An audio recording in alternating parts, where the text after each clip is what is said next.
WHBF is local for you. This is Local 4 News this morning.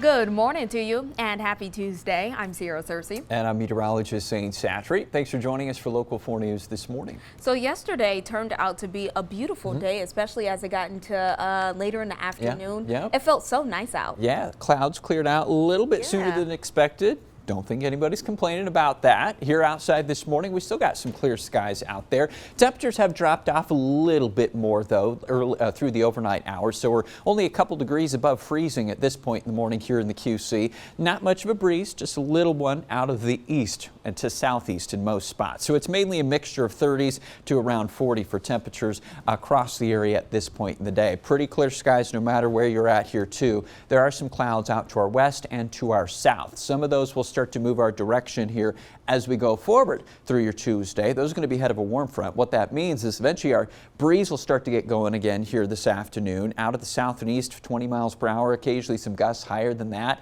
We also will eventually get more clouds today, and there might be a chance of a shower this afternoon too. Temperatures, though, up towards about 70 here. I think our trading range is probably 60s to low 70s. No issues there. Now, the better chance of rain and the storms that we've been talking about, that's still on track for tonight and parts of tomorrow. We're going to show you what these severe possibilities are still looking like coming up ahead in the full forecast. All right, Zane, thank you. We have lots of news to get to you this morning. First, a judge's ruling shakes up the Iowa Senate race. Why Abby Fickenauer is now out of the Democratic primary and where her fight to stay on the ballot is now heading. Plus, President Biden is scheduled to visit Iowa today. What the president is expected to say, and what is it that many Iowans want to hear? And by no means has COVID-19 left the Quad Cities. What local health officials are saying that you can do to help prevent a spring surge of the virus. All these stories are ahead, but first, let's go ahead and get you straight into your Tuesday morning top stories. So, U.S. Senate hopeful Abby Fickenauer's aim to be on Iowa's June Democratic primary ballot will be in the hands of the Iowa Supreme Court now. The justices will hear her appeal tomorrow after a lower court judge did rule that over the weekend that she lacked enough signatures to appear on the ballot. There are two other Democrats in the race, and a survey from a few days ago do show that she has a big lead. Local 4 Sierra Krug has reaction to that lower court ruling. To run for office, candidates are required to petition to be on the ballot. Typically, the opposing candidates or party scrutinize the signatures, looking to challenge wherever they can. In Abby Fickenauer's case, a judge sided with her challengers on 3 important signatures. Some voter had not put a date in. 2 in this case, and a third who entered a zip code in place of a date. A judge ruling over the weekend those signatures are invalid. Fickenauer had more than 5,000 signatures, well above the 3,500 needed, but now missing the requirement that she have more than 100 signatures in 19 different counties. The reason for the number of counties is to spread it out a little bit. You don't want somebody that maybe has a really huge support in one populous county all of a sudden gets on the ballot but doesn't have support anywhere else. In a statement, Fickenauer expressed her frustration with the recent ruling, saying, quote, "This misguided midnight ruling is an outrageous and partisan gift to the Washington Republicans who orchestrated this meritless legal action." But Republicans disagree with her. The law is in place for a purpose, and the requirements are the same for everyone. So clearly other candidates were able to do this, did it correctly, and I think you have to have an equal standard for every candidate. So yeah, I think she has to live with the law. Fickenauer is a former member of Congress who Democrats hoped would provide a strong challenge to Senator Chuck Grassley. Ballots must be printed and sent out 45 days prior to the election, so time is limited. Fickenauer already filing to appeal the decision, taking the case to the Supreme Court. The question would be based on usually past precedent. What has the board, or more specifically, what have courts looked at in the past or ruled on in the past? Have they allowed that kind of interpretation? The Iowa Supreme Court will hear those arguments Wednesday. Sierra Krug, Local 4 News. So the two other Democrats in the race are Michael Franken and Glenn Hurst. And representatives of the Iowa Republican Party say Senator Grassley will continue working on his own campaign, and that he is not focused on the matters concerning other candidates. Also happening in Iowa, President Biden will make a trip, his first trip to the state since taking office. So he has a stop planned in Menlo, that's just west of Des Moines. The population there a whopping 345. So Biden will tour an ethanol plant there. U.S. Representative Sidney Axne will join him. The White House does say that Biden says that he will highlight his infrastructure bill while making that trip. But a lot of Iowans are hoping to hear about a possible federal E-15 fuel expansion plan.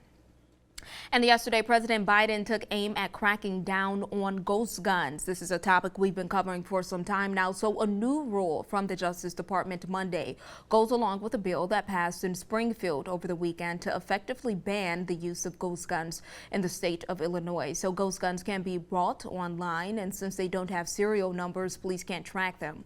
The new federal regulation will require anyone attempting to buy a ghost gun online to submit a background check, just as they would if they were buying a regular gun.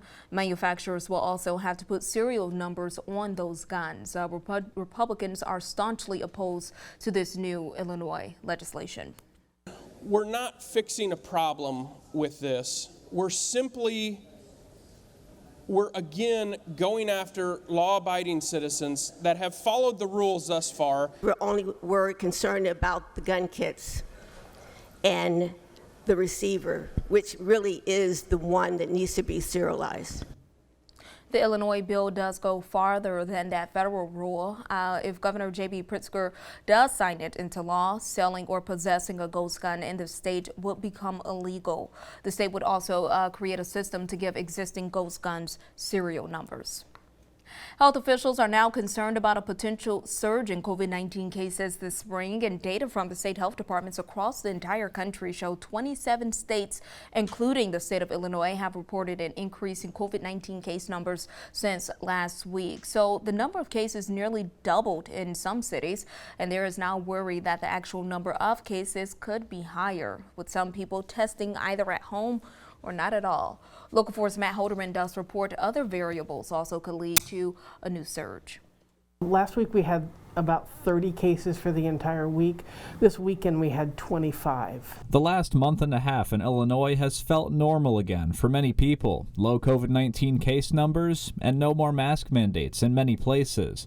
But it's not all. Flowers and the trees. And all of that pretty stuff, even though spring is here. Local health officials are now worried about people confusing COVID cases with their normal springtime allergies. You may feel like these are just my seasonal allergies, but get tested just in case it's not. And while case counts now are still low, recent trends are moving in the wrong direction. After transmissibility was low in all Illinois counties for some time, the CDC has now identified 4 counties in southeastern Illinois as high transmissibility once again.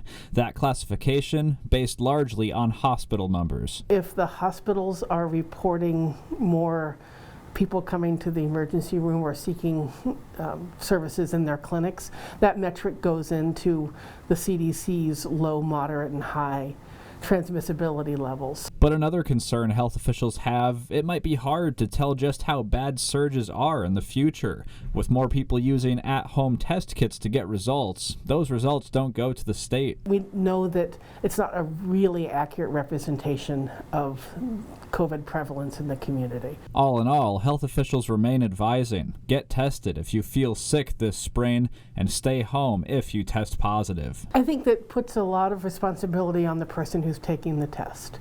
If they are positive, then they must continue to follow the guidance that we've been talking about. Matt Holderman, Local 4 News. Health officials also say no more money from the federal government to treat COVID-19 could be another problem there that is also being debated over in Congress.